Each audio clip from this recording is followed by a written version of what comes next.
The New York Islanders, what an incredible group of coaches and players there. That's probably as evenly matched series that you can have. So they're a tremendous young hockey club, and the fans in Long Island were fantastic and gave us a really uh, absolutely terrific atmosphere at the old Coliseum there. So what a great! Just one of my hats off and to the coaching staff and the players of the New York Islanders. They were first class and as tough an opponent as you're going to find. That's for sure. Trotz, Brooks Orpik, You can call me Barry. sorry, Okay. Nicholas Backstrom and Brooks Orpik both said that was the best game you guys played all series. Do you agree? I thought it was. You look at they had 11 shots. I mean, that says it all right there. We stayed to the game plan, and we talked about just, no matter what happens in the series, because we were so evenly matched, just leave our best game out there. And if it wasn't good enough tonight, we could live with that.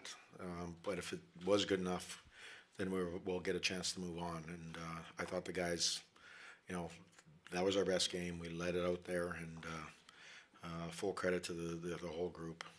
Barry, do you think not only this game but this series over here is kind of the natural evolution of Kuzi when it comes to his growth that he's shown over the course of the season? I think so. You have to go through things. I mean, you heard me say that you've got to go through Game 7. You can't go around it. And just as a young player, has got to go through the National Hockey League and into the playoffs and all the things that you get tested on. And Kuzi is going through things and been every situation that comes up, he's tried to work on it and get better and have an impact, and he has. Barry, you said obviously you guys played a very, very good game, and as it's going further and further, deeper and deeper, and it's 0-0, are you thinking, are we not going to get rewarded for all this tonight? Not really. Our bench was pretty calm. I love the fact that we just said, hey, just stick to what we're doing, and even when they scored, I think we were fine. I mean, we just said, hey, don't deviate, just keep doing what we're doing. They got a lucky one, let's move on. And I like the fact that we just sort of parked it and said, hey, whatever it says on the clock, there's 17 minutes. We win the 17 minutes, we win the hockey game. It's going to go longer, whatever it takes. So I like the calmness of our bench. Very way off to your left over here. Braden spoke about 11 shots. That's kind of a difficult game for him to kind of get into a rhythm. Very, very difficult game. What does that say about him to be able to stick with it? Now he's being tested because they're down there, but for him to be able to stick with it and be able to turn some away. Well, early in the year, he really struggled with that very fact because I thought real early in the year, we were holding opponents to very few shots, and he was a better busy goalie. And I think he's just matured as a goalie all around where, he wasn't getting a lot of shots, and then that's the most difficult game to play. You can talk to any goalie, you can talk to any goalie coach. When you're looking down there and the other guy's making saves, and all of a sudden it starts coming over the red line, the blue line, and you haven't touched the puck for 15 minutes, it's a little bit more difficult. So I just thought Braden fought through that, and he was really good when we needed him at the end. Very early in the year, I did. Several people asked you about the penalty kill. Numbers weren't necessarily that great. I remember an answer you gave me was, it's getting better month by month. We're not worried about the big number. We're worried about where we are right now. Yeah. Couldn't be any happier with that. No, Lane Lambert, who's in charge of the penalty kill, has worked diligently with the group and the players have bought in, and the commitment level of all of them and the detail that they put into each game is incredible. So they knew that's a big part of the game, especially in the playoffs. So, hats off to them. They came through for us in this series against a very good power play, and with the Island, with all the dangerous people that they do have. And, they got a big shot in Boychuk, and they got a tremendous player in Tavares and Opozo, and they got net presence. They got all the elements to be really good on the special teams, and our guys just battled through that and did a really good job. Hey Barry, I'm wondering if you think the Islanders sort of wore down as the series went on, and how you can maybe tell. Well, I think there was a period where 3, 4, 5. Like game 5, I thought they wore down a little bit, but because we did a really good job in games 2, 3, and 4. We did a much better job in playing the way I thought, and I thought they wore down a little bit. Game 6, we didn't do anything to wear them down, and today I thought we did a better job in that area. But full marks. I was saying when I was going off that Nick Leddy and Boychuk were terrific in this series. They really were. They were big minutes, and they were handling big bodies, and from that standpoint, I thought they did a really good job. And then guys like Hickey and people like that stepped up straight, and they're very deep with some of the young guys as well. But when it gets down to the brass taxes, I think we got to some of their D early in the series, and it paid some dividends towards the end in terms of having to wear Leddy and Boychuk play those big heavy minutes. So that's just part of the playoffs. You look at teams around the league. That people, it gets physical out there, and it's hard, and sometimes people get hurt and all that. But you just the next guy's got to step up. I thought in this series, like, we lost Eric Fair, with a real hit on the island, which was a big hit, and guys like Jay Beagle had to step up, and Latta and Brooks Lake had to step up in that role, and they did a good job. It's next man up sort of mentality, no matter what happens. And the guys that stepped in for their injured guys did a really good job. I thought the Islanders forwards insulated their D pretty well, and it was hard to get to Halleck because they did a really good job insulating the D. What did you see from Alex Ovechkin in your first series in the playoffs together? What did you? I saw growth in Alex. I think one of the things that as Alex went through the series, there was times when I thought Alex was trying to do things himself, and as the series went on, you could see that his team game was coming. Where I think Alex has always put it on his shoulders. He has to score. He has to score. If I don't score, then I'm not doing my job.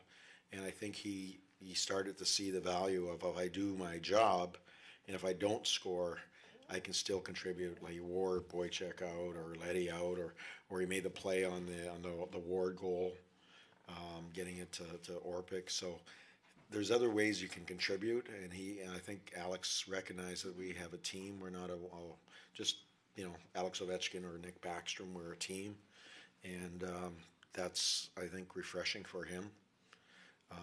So he can just play his game, and that's hopefully a step in his growth as one of the leaders on our team.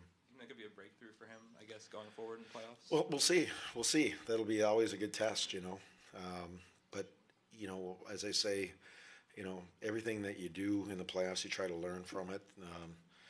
As I say, sometimes failure shouldn't be your undertaker. It should be your teacher.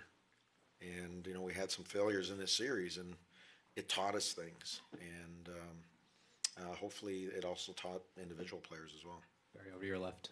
Over to your left. My other left, okay, yeah.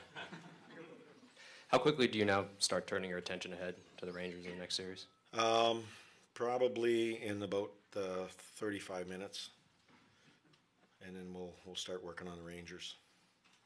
Kuznetsov is so humble, and he is the last person who wants to talk about himself. His teammates are enamored with him. Can you sort of bring to light his personality and why he is that way, and why his teammates feel that way about him? Well, Kuzi's one of those guys. He's got a great personality. Number one, he loves to laugh, and he's very, very humble, and he's one of those guys that just wants to learn. He's a student of the game. He's a very mature young man. I want to say, but he's got the joy of a kid.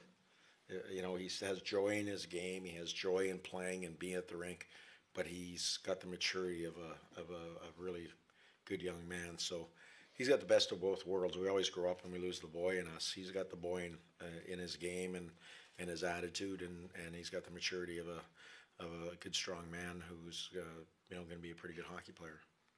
Over The fans here have been through some tough Game 7s. Did you get what you needed from the fans tonight, and did you feed off them? They were awesome. I was trying to get the word out that, this is a new group, and we always look at the past, and I think what we need to do in the Washington D.C. sports. I saw a bunch of the basketball guys across the way, and the Wizards, and we're cheering there on. But we need to have the positive attitudes, not the old stuff. This is a new era for basketball and hockey, and the baseball team, and we'll get that football team straightened away, and then we'll go from there. So, all right, it's going to be contagious, and I'm telling you, it'll affect all the sports, because we're looking for to be one of those cities where all our sports teams are competing against each other, competing for championships, and that's what we want to do. We want to build great organizations. We got a great owner here who wants to do that. So I'm saying, all the fans, you had all that old stuff, get rid of it. Let's look to a new era. Let's build something, and we could feel the energy. We weren't going to let that game go, even when we got scored on. And the fans are they have a big effect on the opposition. They have a big effect on our bench. When you're tired and there's that last TV timeout and people are yelling and screaming and it's crazy in there, you're on the bench and no player wants to lose. And it just gives you that little boost of energy, and it hopefully cracks the other team's will, and that's what we want to establish here. And they did it. They helped us along tonight. So it's always those positive thoughts. We can feel them. The bad thoughts we're getting rid of. What did you see on Kuznetsov's game winner? What impressed you on the goal? Well, the poise of the young man that we just talked about, 92, is that there's probably, in that game, out of the 40 players, there's probably about 15 of those guys who got to the middle in the slot would have shot that puck, but he had great poise and patience and outweighted Halleck, who was terrific in this series. Barry, it's going to be overshadowed now by Kuzi, but the player you knew best coming in here was Joe Ward. Some guys just have a knack for big goals at big times. Well, he goes to the hard areas when it counts, and that's what Joel has always done. I had Joel, and Joel made a living with me in Nashville, being that trustworthy player. Big moments, key moments, just getting it done. And he's had some terrific series in the playoffs for us. And when I was in Nashville, and he had another one in this series. He was a big body, a big force, and talk about big goals at the right times. He's been a part of them. Thanks a lot, Coach. Thanks, All right.